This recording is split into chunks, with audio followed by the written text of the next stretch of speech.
그리고 하나님과 원수였던 우리, 하나님과 전쟁 상태에 있던 우리, 자기 안에 갇혀 살던 우리를 하나님하고 화평케 한 것, 바로 이것이 구원인 것이죠. 구원은 우리를 이 세상에서 저 하늘나라로 데려가는 것이 아닙니다. 이런저런 복잡한 인생의 문제들을 속 시원하게 풀어주는 것이 아닙니다.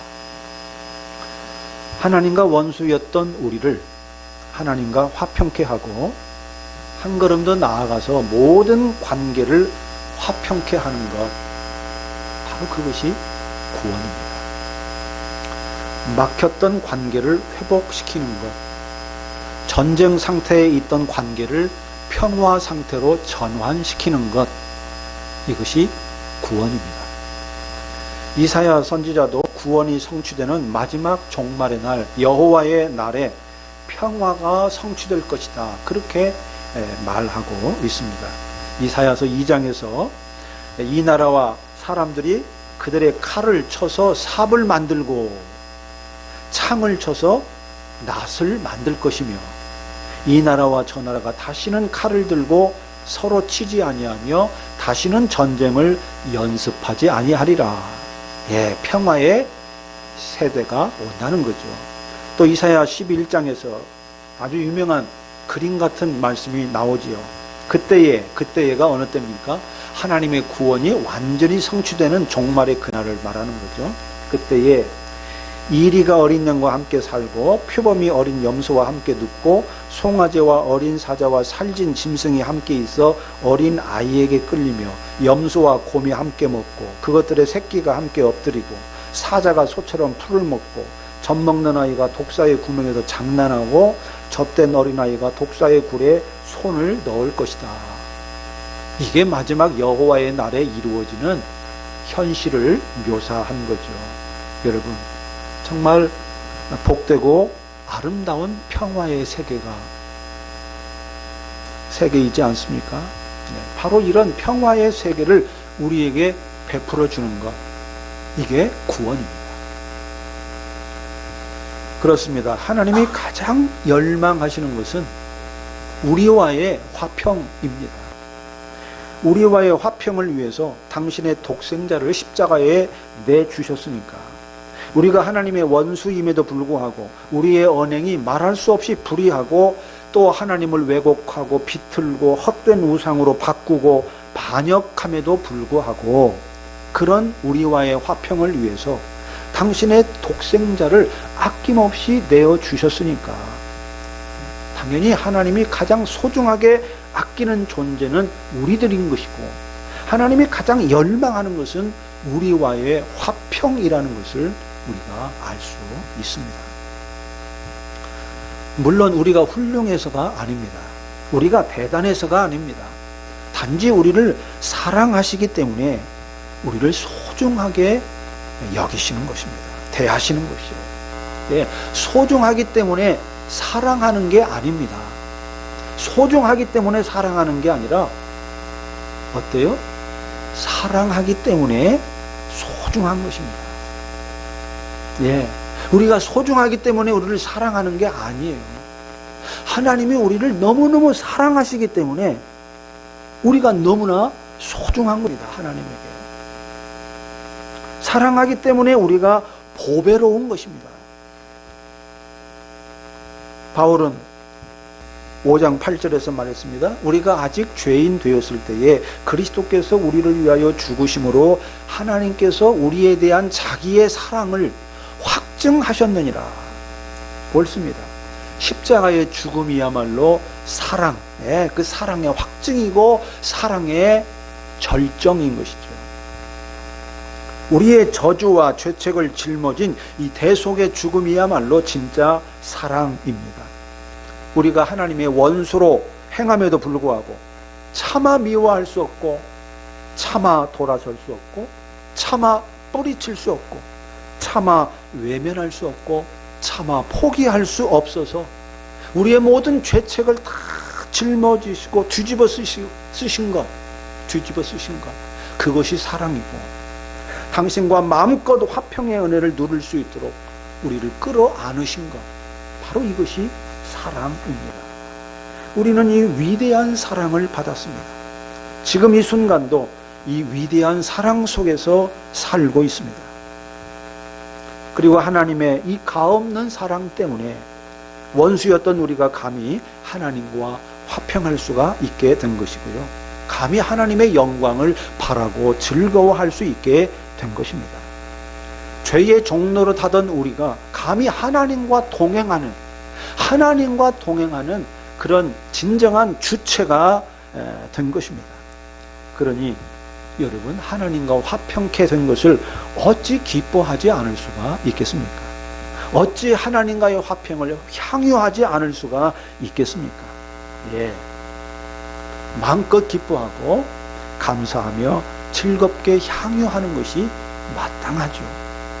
하나님과 화평케 된 것을 마음껏 기뻐하고 감사하며 즐거이 향유하는 이것이야말로 예수님의 십자가 죽음을 가장 값지게 하는 일이고 하나님의 사랑을 가장 찬란하게 빛내는 일입니다. 그래서 바울도 주저없이 말했습니다. 우리가 믿음으로 의롭다 하심을 받았으니 우리 주 예수 그리스도로 말미암아 하나님과 화평을 누리자. 예, 여러분께서도 주님이 성취한, 그리고 우리에게 선물로 준 이 하나님과의 화평, 하나님과 화평케 된 이 놀라운 은혜를 마음껏 기뻐하고 감사하며 즐거이 향유하시기를 바랍니다. 그리고 한 걸음 더 나아가 우리는 화평케 하는 일을 해야 합니다. 하나님과 화평을 즐거워하고 그거를 향유할 뿐만 아니라 화평케 하는 일을 감당해야 합니다. 하나님은 우리를 자기와 화목하게 하셨을 뿐만 아니라 우리에게 화목하게 하는 직책을 주셨다고 말했습니다.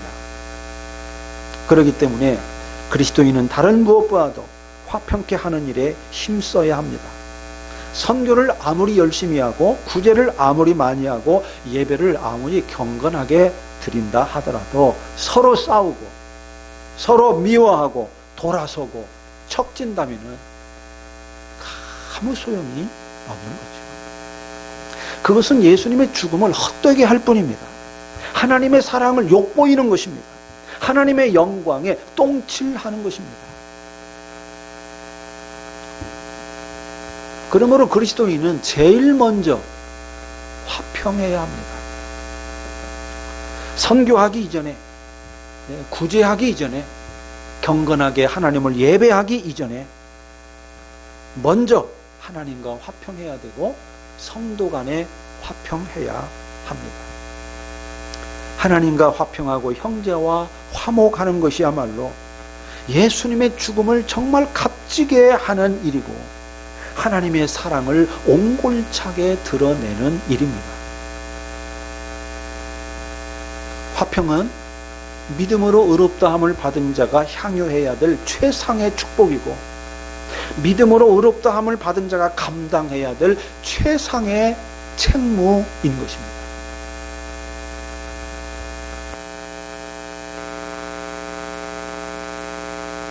이게 너무나 어렵습니다. 우리는 선교도 잘합니다. 구제도 열심히 합니다.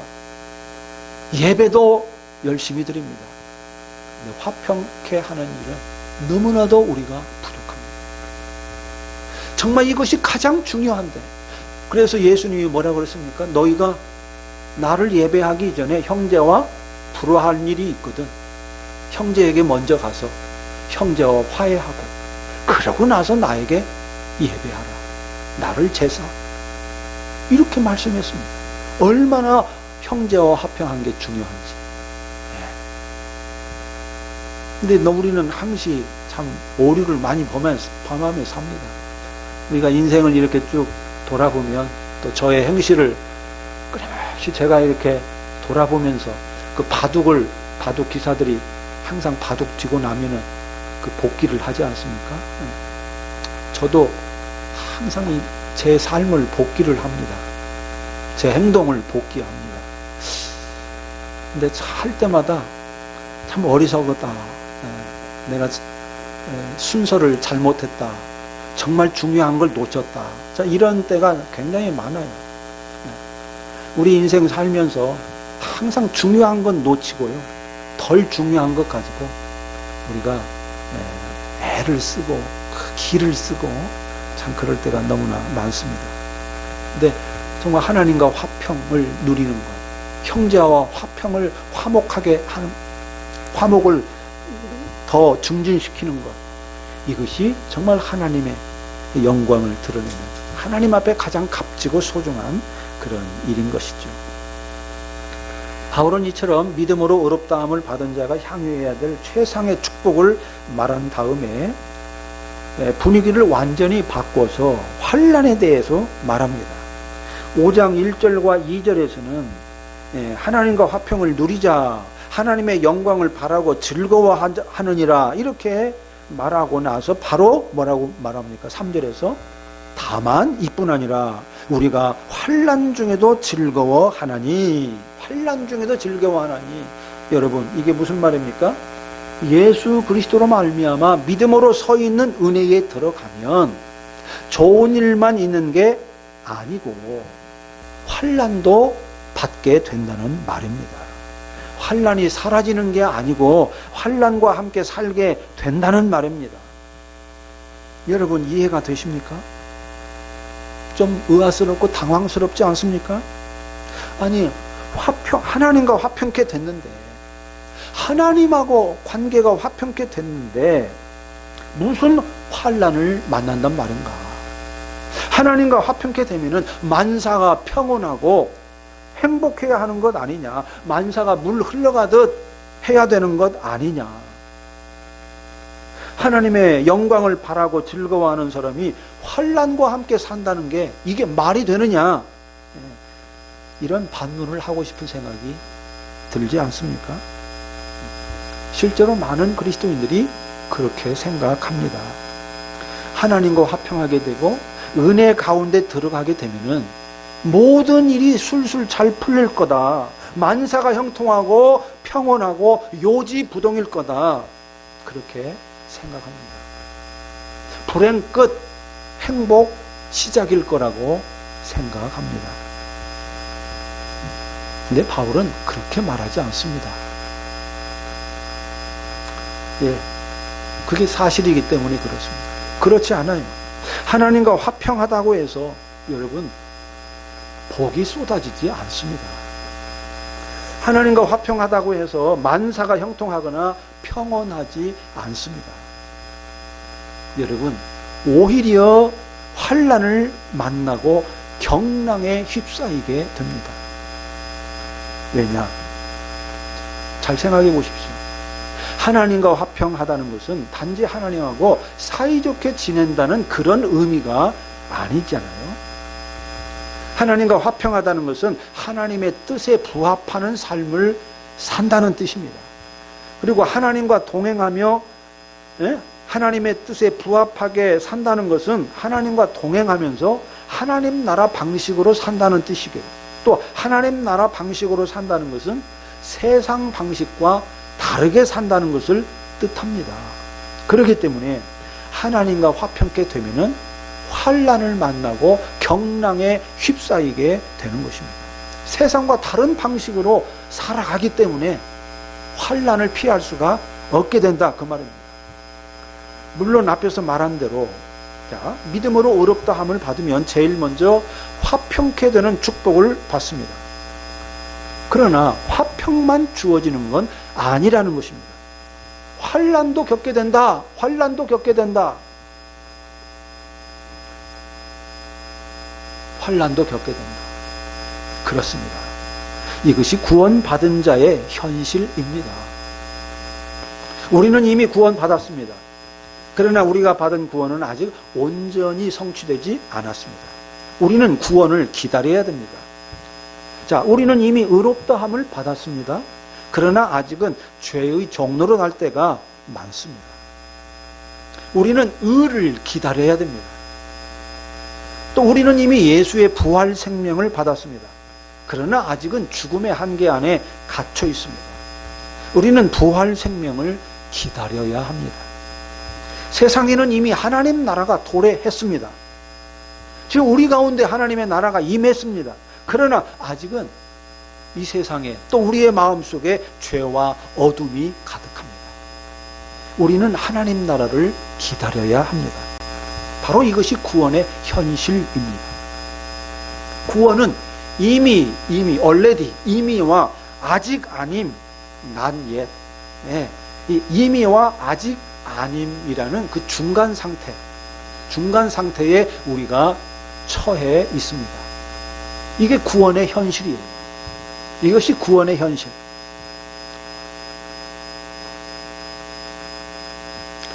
그렇기 때문에 구원받은 우리도, 저와 여러분도 이미와 아직 아님이라는 이 중간기를 살 수밖에 없는 겁니다. 이것은 노력해서 극복되는 문제가 아닙니다. 하나님 사랑하기에 힘쓰고 믿음에 집중하고 기도를 많이 하는 것이 매우 필요한 것이기는 하지만은, 그렇게 한다고 해서 이미와 아직 아님이라는 이 구원의 현실을 뛰어넘을 수가 없습니다. 암만 날고 겨도 소용이 없어요. 암만 날고 겨도 이미와 아직 아님이라고 하는 이 구원의 현실, 이미 구원받았지만 아직은 온전히 구원받지 못한 이 중간 어정쩡한 이 상태, 이 현실, 이거를 뛰어넘을 수가 없다, 그 말입니다. 우리 밖에 있는 죄의 세력과 싸우는 것은 말할 것도 없거니와 우리 안에 있는 이 죄의 세력과도 싸우지 않을 도리가 없는 것입니다. 구원받은 자는 누구도 예외 없이 이미와 아직 아님이라는 이 구원의 현실을 견뎌내면서 환난과 함께 살아내야 하는 것입니다. 달리 말씀드리겠습니다. 자, 우리는 죄와 어둠과 죽음의 세력이 깨끗하게 제거된 그런 상태에서 하나님을 믿는 것이 아닙니다. 이미 성취된 확실성 안에서 믿는 것이 아닙니다.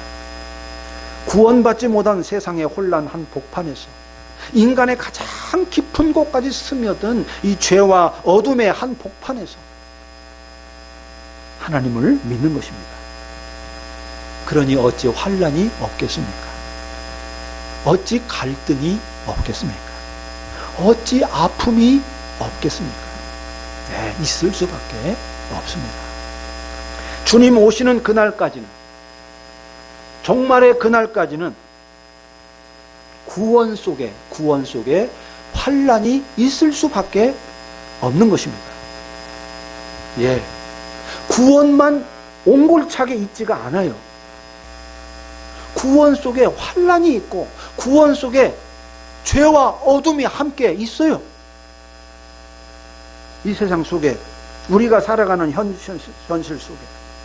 그런 면에서 그리스도인이 겪는 환난은 구원받은 것과 구원받지 못한 것이 대립하고 충돌하면서 발생하는 갈등이요 경랑이라고 할 수 있습니다.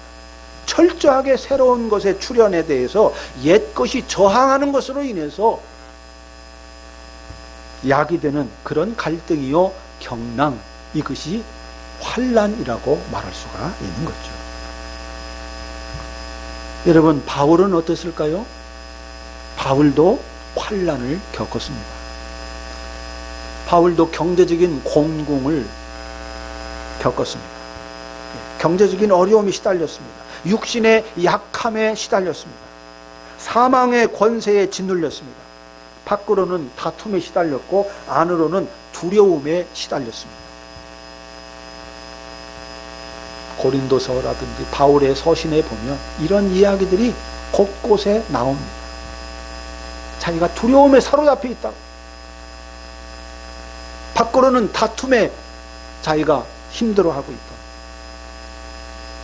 죽음의 권세에 자기가 압박을 받고 있다고 고백합니다. 칼바르트는 이런 바울의 현실을 보면서 이렇게 말합니다. 이 모든 것에 의해 환난과 충격에 빠져 있는 것은 믿음으로 의롭게 된 사람이 누리는 하나님의 화평과 모순되지 않는다. 그런 것은 믿음의 치부가 아니다. 하나님의 화평 안에는 하나님의 화평 안에는 한숨, 불평, 약함이 있다. 하나님의 화평 안에도 고난, 침몰, 황량함, 찢겨짐이 있다. 그렇게 말했어요. 진실로 그렇습니다. 하나님과 화평해도 여러분 환난과 충격에 빠질 수 있습니다. 하나님과 화평해도 깊은 한숨을 내뱉을 수 있고요. 황량함과 찢겨짐에 가슴 아파할 수 있습니다.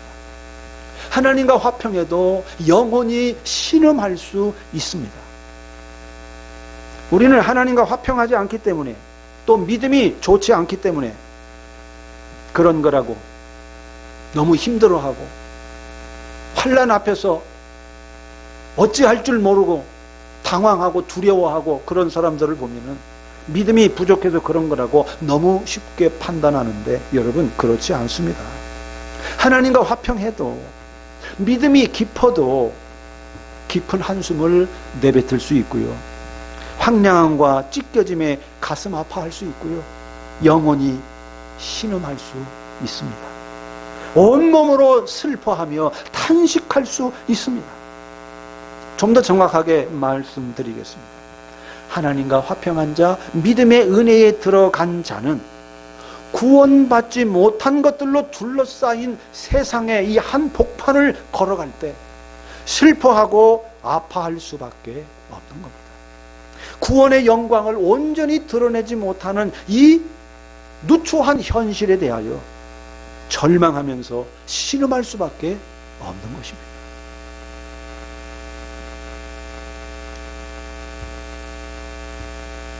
하나님과 화평이 깊어갈수록 신음이 깊어가고 절망이 깊어가고 슬픔이 깊어갑니다.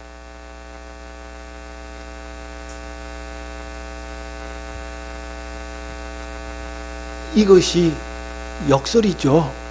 역설입니다. 그러나 이것이 구원의 현실이라는 것입니다. 우리는 너무 한쪽만 이야기합니다. 좋은 쪽만 이야기합니다. 또 다른 쪽에 대해서는 우리는 거의 말을 안 하죠. 그거는 믿음이 없어서 그런 거다. 기도를 덜 해서 그런 거다. 너무 쉽게 판단해 버립니다. 그렇지 않아요. 그렇지 않아요. 그리고 이렇게 깊은 한숨을 내뱉고 황량함과 찢겨짐에 슬퍼하고 신음하는 가운데 뭘 배웁니까? 인내를 배웁니다. 환난은 인내를 낳고, 이런저런 환난을 겪으면서 인내를 배워요. 여러분, 환난 없이 어떻게 인내를 배우겠습니까? 한숨, 불평, 약함, 고난, 침몰, 황량함, 찢겨짐 이런 것 없이 어떻게 인내를 배우겠습니까?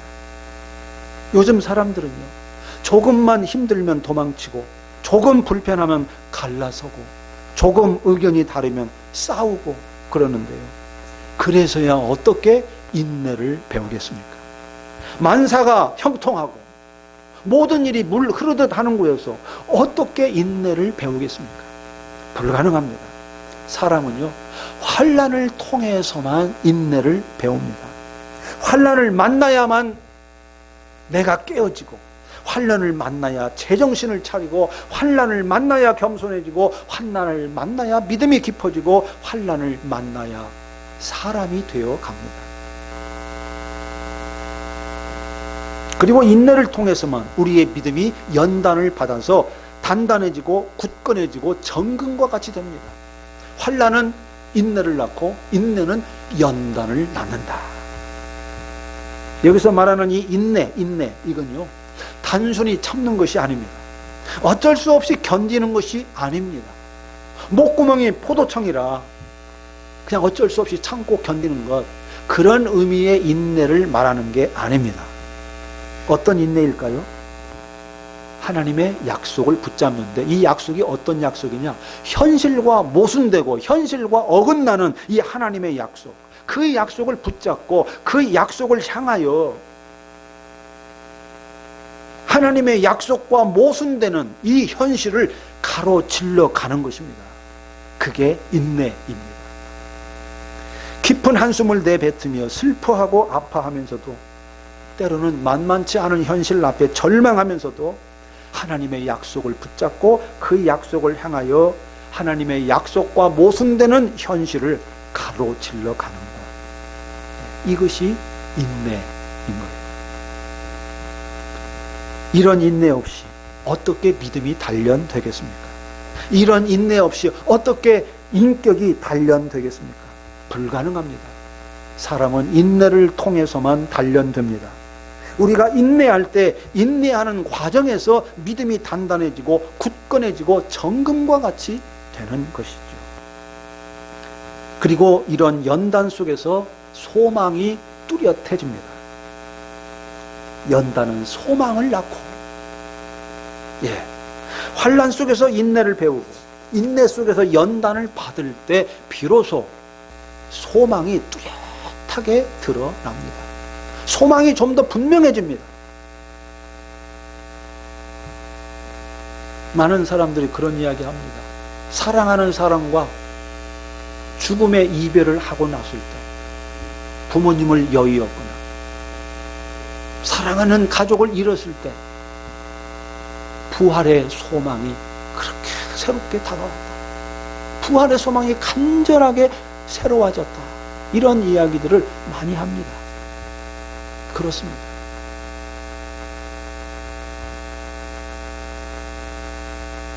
연단 속에서 비로소 소망이 뚜렷해지는 것이죠.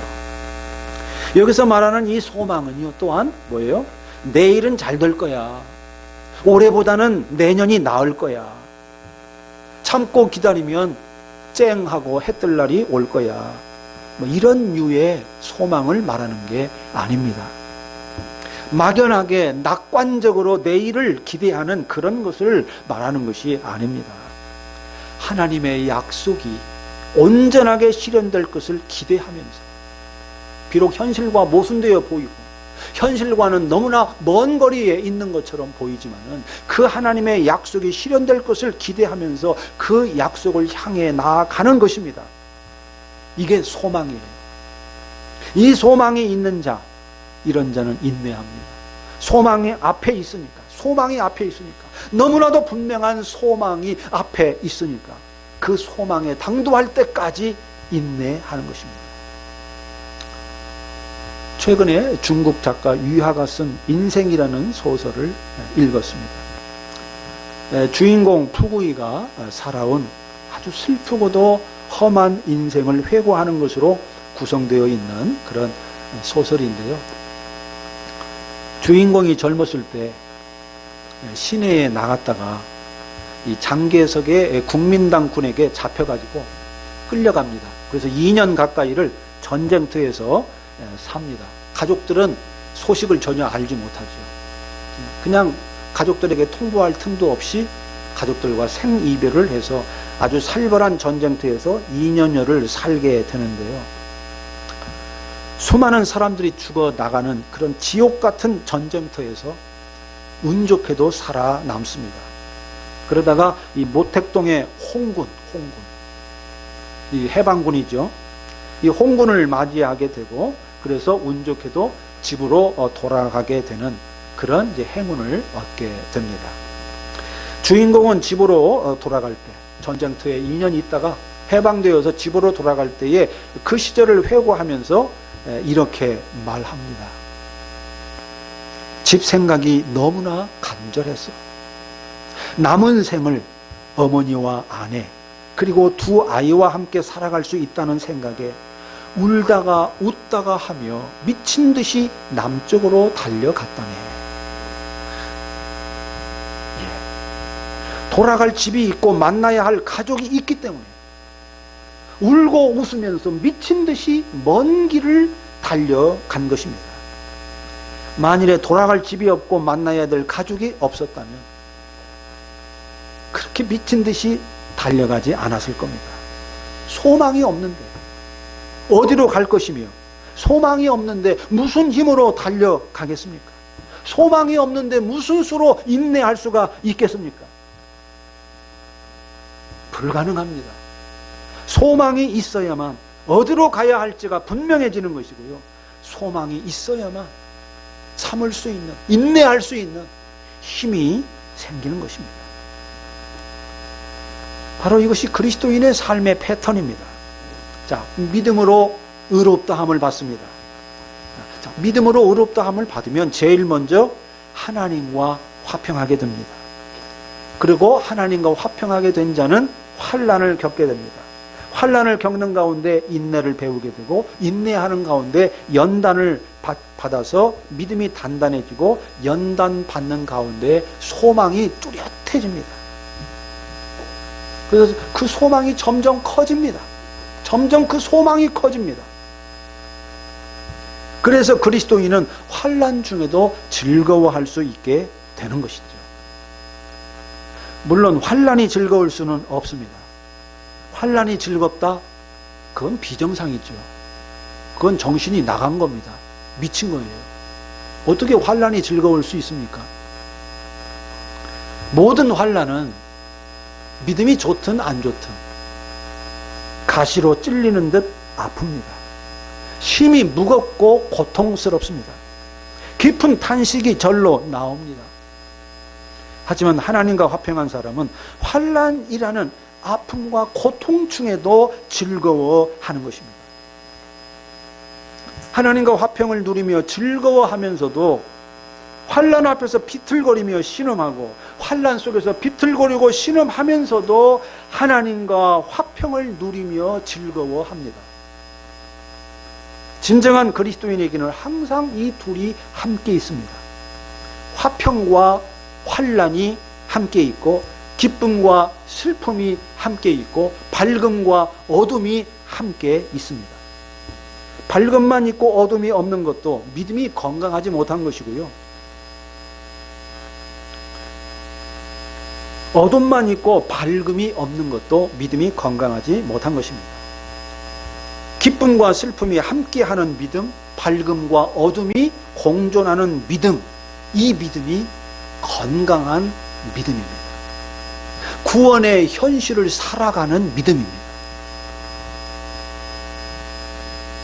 바울은 오늘 말씀에서 즐거워한다는 말을 3번 반복합니다. 2절, 3절, 11절입니다. 2절 보세요.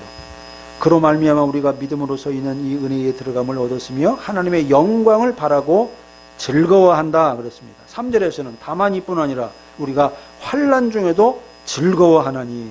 11절, 그뿐 아니라 이제 우리로 화목하게 하신 우리 주 예수 그리스도로 말미암아 하나님 안에서 또한 즐거워하느니라.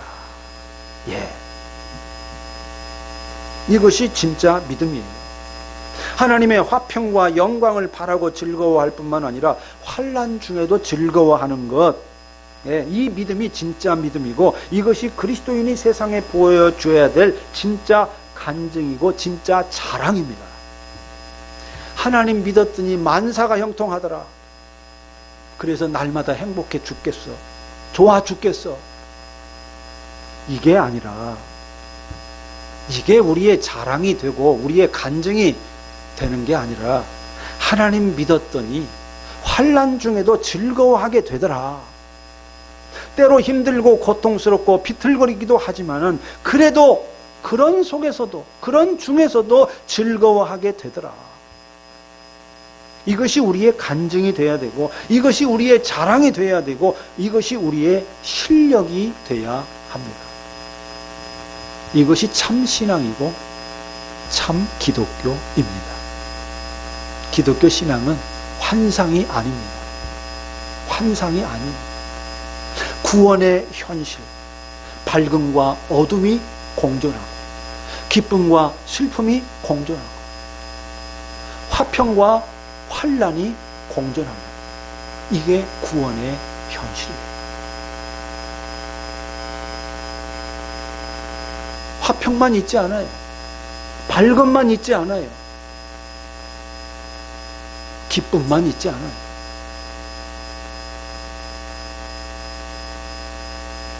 환난 중에 즐거워하며 하나님과 화평한 가운데서 환난을 끌어안고 환난을 견디는 것입니다. 인내하는 것입니다. 그래서 인생을 살수록 소망이 커져야 됩니다. 믿음의 세월이 더할수록 소망이 커져야 됩니다. 다시 말하면 하나님의 약속, 그게 점점 내 안에서 커져야 되고 뚜렷해져야 합니다. 그게 믿음이에요. 세상의 현실을 제대로 보고 아는 자는 소망이 점점 뚜렷해져 갑니다. 저는 나이를 먹으면서 참 그런 것 같아요. 젊었을 때보다 나이를 먹으니까 하나님의 약속에 대한 소망, 그것이 점점 커지고 그게 점점 더 뚜렷해지고, 그래서 내가 붙잡을 거는 하나님의 약속, 이걸 소망하는 것 외에는 다른 소망이 점점 작아집니다. 젊었을 때는 뭐 이런 소망 저런 소망 굉장히 많죠. 근데 나이를 먹을수록 신앙의 깊이가 더할수록 하나님의 약속 외에는 우리가 소망할 것이 없다는 것 다시금 깨닫고 소망을 붙잡게 되는 것이고, 그 소망, 환난은 인내를 낳고 인내는 연단을 낳고 연단은 소망을 낳는 줄 알기 때문에 환난 중에도 즐거워하느니라. 이 비밀을 아는 사람이 믿음의 사람입니다. 여러분, 이런 믿음의 길 진실하게 쉽지 않죠. 네, 환난을 통과해야 합니다. 하나님 나라 방식으로 세상 나라 방식이 지배하는 세상을 가로질러 가야 하는 이 아픔과 이 고독과 이 슬픔이 있습니다. 네, 나이를 먹을수록 슬퍼져요. 이 세상이 슬퍼집니다. 얼마나 슬픈지 몰라요.